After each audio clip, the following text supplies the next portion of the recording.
एक बार की बात है। एक सियार जंगल में एक पुराने पेड़ के नीचे खड़ा था। पूरा पेड़ हवा के तेज झोंके से गिर पड़ा। सियार उसकी चपेट में आ गया और बुरी तरह घायल हो गया। वह किसी तरह घिसटता घिसटता अपनी मांद तक पहुंचा। कई दिन बाद वह मांद से बाहर आया। उसे भूख लग रही थी, शरीर कमजोर हो चुका था। तभी उसे एक खरगोश नजर आया। उसे दबोचने के लिए वह झपटा। सियार कुछ दूर भागकर हाँफने लगा। उसके शरीर में जान ही कहाँ रह गई थी। फिर उसने एक बटेर का पीछा करने की कोशिश की। यहाँ भी वह असफल रहा। हिरण का पीछा करने की तो उसकी हिम्मत भी ना हुई। वह खड़ा सोचने लगा, वह शिकार वह कर नहीं पा रहा था। भूखों मरने की नौबत आई है, समझो क्या किया जाए। वह इधर उधर घूमने लगा, पर कहीं कोई मरा जानवर नहीं मिला। घूमता घूमता वह एक बस्ती में आ गया। उसने सोचा शायद कोई मुर्गी या उसका बच्चा हाथ लग जाए, सो वह इधर उधर गलियों में घूमने लगा। तभी कुत्ते भौं भौं करते उसके पीछे पड़ गए। सियार को जान बचाने के लिए भागना पड़ा।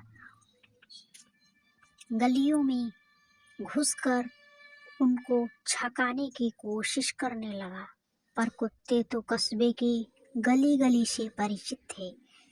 सियार के पीछे पड़े कुत्तों की टोली बढ़ती जा रही थी और सियार के कमजोर शरीर का बल समाप्त होता जा रहा था।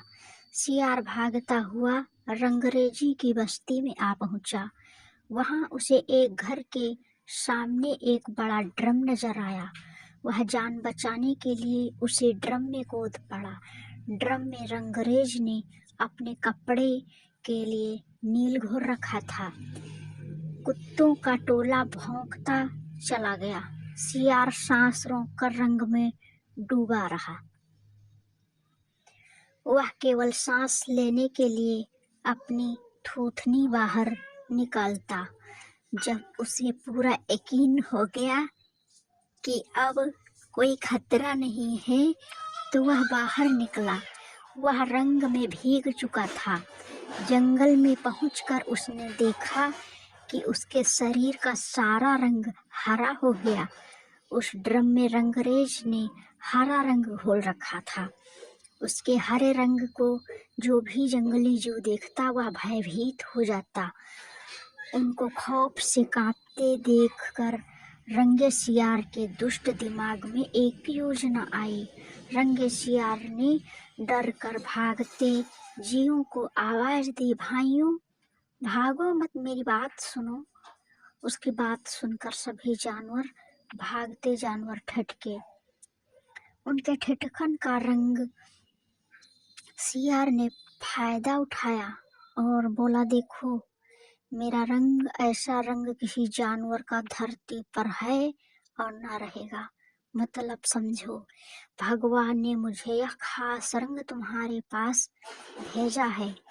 तुम सब जानवरों को बुला लाओ तो मैं भगवान का संदेश सुनाऊं। उसकी बातों का सब पर गहरा प्रभाव पड़ा। वे जाकर जंगल के दूसरे सभी जानवरों को बुला लाए। जब सब आ गए तो रंगा सियार एक ऊंचे पत्थर पर चढ़कर बोला, वन्य प्राणियों, प्रजाति ब्राह्मण ने मुझे खुद अपने हाथों से इस अलौकिक रंग का प्राणी बनाकर कहा है कि संसार में जानवर का कोई शासक नहीं है। तुम्हें जाकर जानवरों का राजा बनकर उनका कल्याण करना है। तुम्हारा नाम सम्राट ककदुम होगा। तीनों लोकों के वन्य जीव तुम्हारी प्रजा होंगे। अब तुम लोग अनाथ नहीं रहे, मेरी छत्र छाया में निर्भर होकर रहो।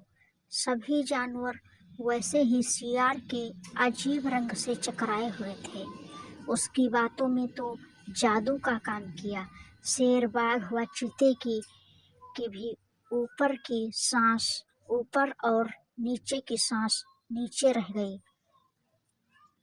उसकी बात काटने की किसी में हिम्मत न हुई। देखते ही देखते सारे जानवर उसके चरणों में लौटने लगे और एक स्वर में बोले, हे ब्रह्मा के दूत, प्राणियों में श्रेष्ठ ककदुम, हम आपको अपना सम्राट स्वीकार करते हैं। भगवान की इच्छा का पालन करके हमें बड़ी प्रसन्नता होगी। एक बूढ़े हाथी ने कहा, हे सम्राट, आप बताइए कि हमारा क्या कर्तव्य है। रंगा सियार सम्राट की तरह पंजा उठाकर बोला, तुम्हें अपने सम्राट की खूब सेवा और आदर करना चाहिए। उसे कोई तकलीफ नहीं होनी चाहिए। हमारे खाने पीने का शाही प्रबंध होना चाहिए। शेर ने सिर झुकाकर कहा, महाराज, ऐसा ही होगा। आपकी सेवा करके हमारा जीवन धन्य हो जाएगा। बस सम्राट ककदुम बने रंगे सियार के शाही ठाठ हो गए। वह राजसी शासन से रहने लगा। कई लोमड़ियां उसकी सेवा में लगी रहती। भालू पंखा झुलाता। सियार जिस जीव का मांस खाने की इच्छा जाहिर करता, उसकी बलि दी जाती। जब सियार घूमने निकलता तो हाथी आगे आगे सूंड उठाकर बिगुल की तरह चिंघाड़ता चलता। दो शेर उसके दोनों ओर कमांडो बॉडीगार्ड की तरह होते। रोज ककदुम का दरबार भी लगता। रंगे सियार ने एक चालाकी यह कर दी थी कि सम्राट बनते ही सियारों को शाही आदेश जारी कर उस जंगल से भगा दिया था। उसे अपनी जाति के जीवों द्वारा पहचान लिए जाने का खतरा था। एक दिन सम्राट कुकुदुम खूब खा पी कर अपनी शाही मांद में आराम कर रहा था और बाहर उजाला देखकर उठा। बाहर आया, चांदनी रात खिली थी। पास के जंगल में सियारों की टोलियां हू हू की बोली बोल रही थी। इस आवाज को सुनते ही कुकुदुम अपनी आपा खो बैठा। उसके अंदर के जन्मजात स्वभाव ने जोर मारा और वह भी मुंद चांद की ओर उठाकर और सियार के स्वर में बोला, हू हू करने लगा। शेर और बाघ ने उसे हू हू करते देख लिया। वे चौंके। बाघ बोला, अरे यह तो सियार है, हमें धोखा देकर सम्राट बना रहा है, मारो नीच को। शेर और बाघ उसकी ओर लपके और देखते ही देखते उसका दिया पांचा कर डाला। सीख, नकलीपन की पोल देर या सबेर खुलती जरूर है।